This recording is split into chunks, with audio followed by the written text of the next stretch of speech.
Good afternoon, everyone. Welcome to the February 8th, 2020 installment of Rant-Om Thoughts.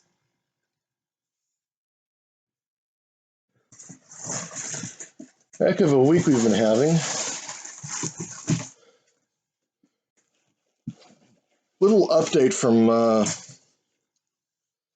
last week's installment.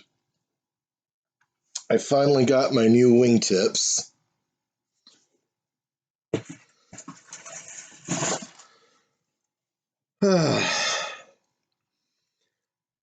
Now, we've been having one hell of a week lately. One hell of a week. Super Bowl. Didn't watch it. Didn't really care to watch it. I'm not really big on team sports. Not really big on football. It's just a bunch of spoiled millionaires, tossing a pigskin around and slapping each other on the butt. So it's never really been my cup of tea.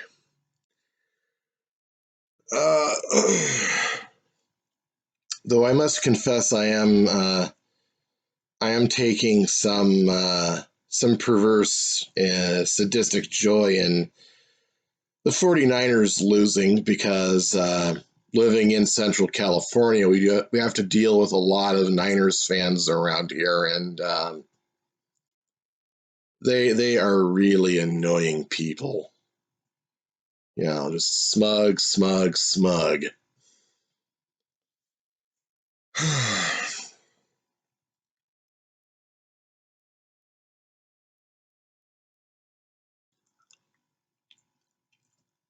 Did hear that there is a bit of an uproar about what happened during the halftime show, and the people who are upset by it. These are the same people who voted for Donald Trump, knowing what Donald Trump is. They know he's a serial adulterer. They know he's a pal of Jeffrey Epstein and a frequent visitor to his island. They know about him cracking crude jokes about wanting to be able to get away with dating his daughter. They know that he paid off mistresses to keep mum about their affairs with him when he decided he was going to run. And they even know that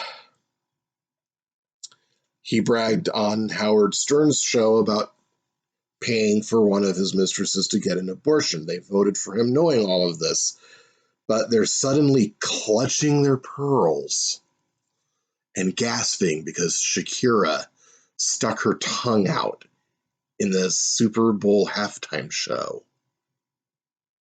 These people are weird. Then you had the State of the Union address. Now, I've not watched a State of the Union address in about 18, 19 years. I do read the transcripts, and I will look at analyses of those speeches. But to watch it itself, that would result in my BS meter lighting up like a Christmas tree and going haywire and fritzing out because of the overload of BS.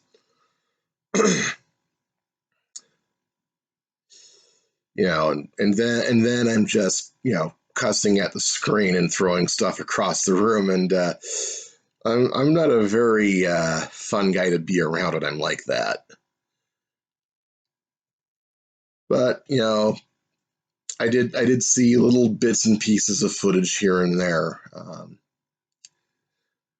There, for instance, up in the gallery in the same room, You had a World War II veteran, one of the few surviving members of the Tuskegee Airmen, probably the only one left, 100 years old, and you had Rush Limbaugh. Guess which one of those two men walked out of that room with the Presidential Medal of Freedom around his neck? I'll give you a hint. He's the one that was caught in the Dominican Republic at an airport down there with a briefcase full of Viagra in that country, which is known for child sex tourism. Yeah, it wasn't the Tuskegee Airmen, by the way. No, it was Rush. Yeah, Mr. Partisan Spokeshole who shot to national prominence by scaring people away from voting for Ross Perot in 1992.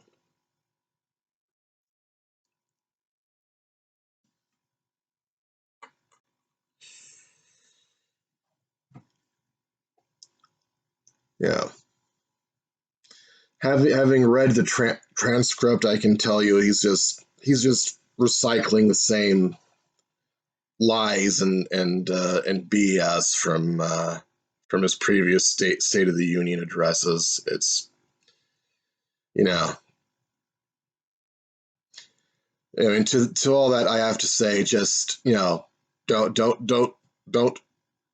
listen to him speak. Just watch what he does or doesn't do. Where's the wall? Why is Hillary Clinton running around scot-free? America first? Bowing before King Salman of Saudi Arabia, that doesn't look very America first. He's a liar and a piece of crap. And of course, you had Nancy Pelosi ripping up a copy of that lousy speech, and once again, Trumpkin misplaced outrage. They're triggered. They've gone totally ape nuts.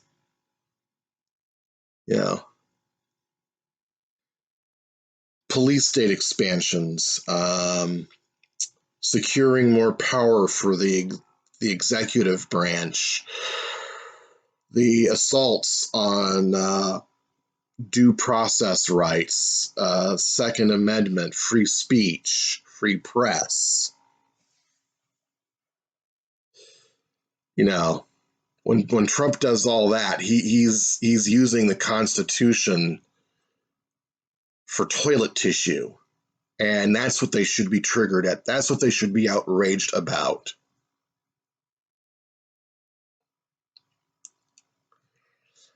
But hey, they're just like it was during the Bush years. They're totally okay with it when it's a Republican doing all of that stuff. Then the following day, there was the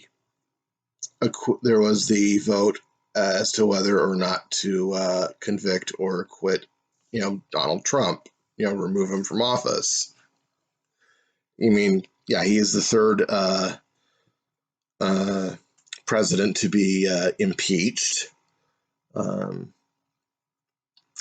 And abuse of power is indeed an impeachable offense.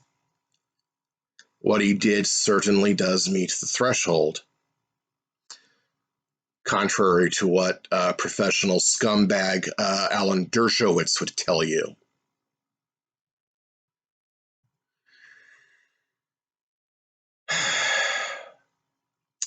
Yeah, the impeachment only became a farce during that trial phase when the bought and paid for Republican senators refused to hear witnesses, refused to look at evidence, and just went straight for the vote to acquit him, including Rand Paul, who for the past year and a half or so has been sucking up to Trump in hopes of maybe getting a second-term cabinet appointment. Very, very disappointing. I never in a million years would have imagined seeing the day when Mitt Romney, Willard, would show more courage, backbone, and integrity than Rand Paul. I mean, what the hell has this world come to?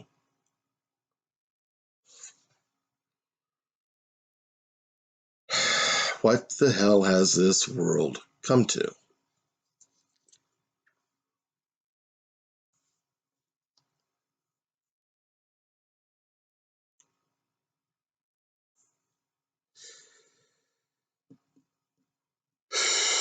There's a lot more that they could have gotten Trump on. I think they should have went after him mostly for the administration's complicity in the atrocities in Yemen. That would have been a slam dunk. The only problem is that in order to do that, the Democrat-controlled House would also have to indict his predecessor, Barack Obama, which is something they will not do because, just like the Republicans, they too put partisan tribal loyalty before the rule of law, before constitutional fidelity, and before simple matters of right and wrong.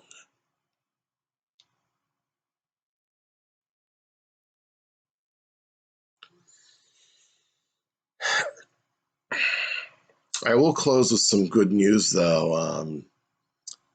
Sample ballot came in the mail.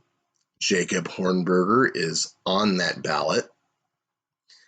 I will cast my vote to nominate him for the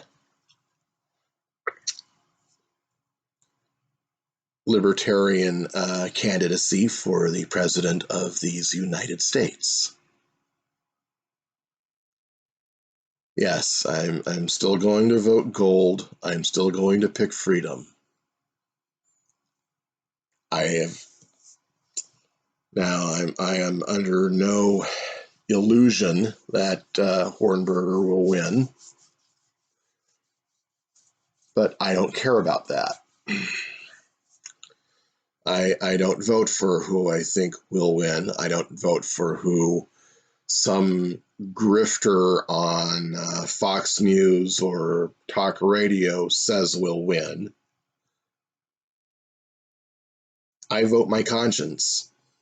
You know, this is supposed to be about deciding the future of our republic, not, you know, but you have people treating it like they're betting on football.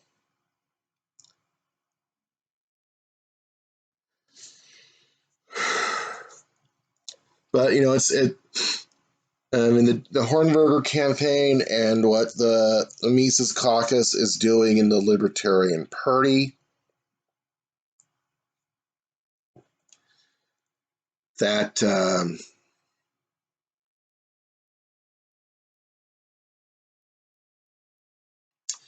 that is the start of something big and promising, and I am on the ground floor of that, and it's been a while since I've been this enthusiastic about anything, you know.